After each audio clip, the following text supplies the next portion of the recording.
अक्सर बच्चे जाते हैं, खूब सारी सिली मिस्टेक कराते हैं, उनसे डिलीवर ही नहीं हो रहे क्वेश्चन, आंसर हो नहीं रहा, एग्जाम में नहीं हो रहा, पेपर आता भी है, रूम पे भी क्वेश्चन बन जाते हैं, बट टेस्ट में पेपर नहीं बनते। तो बताओ क्या सिलेक्शन हो पाएगा? अच्छा, कुछ लोगों को लगता है कि खूब सारा पढ़ लो, जाके बस हमें एग्जाम दे देना है, हमारी नॉलेज टेस्ट हो जाएगी, हम सिलेक्शन हो जाएगा। बिल्कुल गलत बात है साहब। सिर्फ पढ़ के, सिर्फ आप पढ़ाई करके, सिर्फ स्टडी करके आप सिलेक्शन तो किसी हाल में नहीं ले सकते। पढ़ाई का योगदान सिर्फ और सिर्फ 30%, सिर्फ 30% है अगर आप पढ़ रहे हो तो सर। फिर किसका है सर? क्वेश्चन प्रैक्टिस, आपको नॉलेज कितनी है ये मैटर नहीं करता है, आपसे क्वेश्चन हो रहे हैं या नहीं, इसका भी 30%। सर सिर्फ 60% तो बचा हुआ, अरे डिलीवर भी तो करना आना चाहिए, टेस्ट सीरीज यानी कि टेस्ट पेपर्स भी तो लगाओ, इसका भी योगदान कितना है? 30%।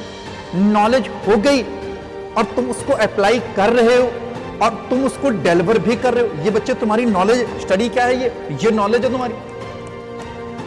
नॉलेज हो जाने से तुम्हारा सिलेक्शन हो जाए, नॉलेज हो जाने से तुम्हारा सिलेक्शन हो जाए, इसकी कोई गारंटी नहीं है, बल्कि तो सबसे कम लिस्ट गारंटी ले रहा हूं। नॉलेज के साथ साथ तुम उसको अप्लाई करना भी सीख पाओ।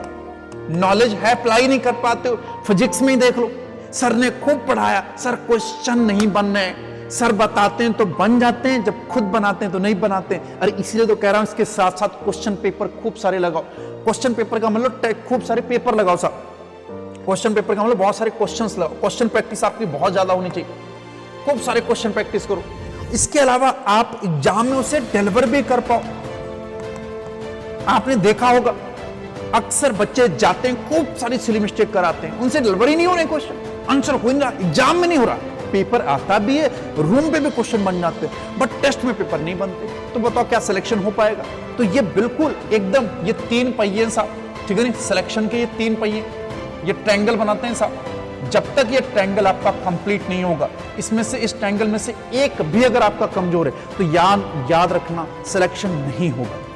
आपको ट्रायंगल में तीनों को स्ट्रॉन्ग रखना पड़ेगा। सर बट ये तो 90% हुआ, 10% क्या हुआ? एक बावले आदमी 10% सबके वेरी करेंगे फैक्टर, 10% फैक्टर वेरी करते हैं।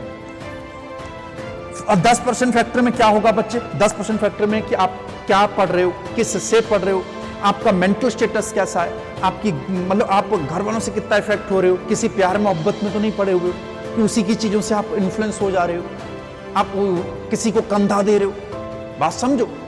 तो 10% वो सारे फैक्टर हो सकता है, 10% 80% हो जाए किसी के लिए, किसी के लिए 90% हो जाए, किसी के होता है ये 30 ना होकर ये 60 हो जाए, किसी को होता है ये 60 हो सकता है, किसी को होता है थ्योरी बहुत हो लेकिन क्वेश्चन नहीं लग रहे, हो सकता है किसी के थ्योरी बहुत अच्छे हो, क्वेश्चन बहुत है, पेपर नहीं दे पा रहा। तो ये वेरी करता, मैंने एक रफ आइडिया लिखा है कि सिलेक्शन के लिए सब सारे फैक्टर्स रिस्पॉन्सिबल हैं, इस चीज को समझो।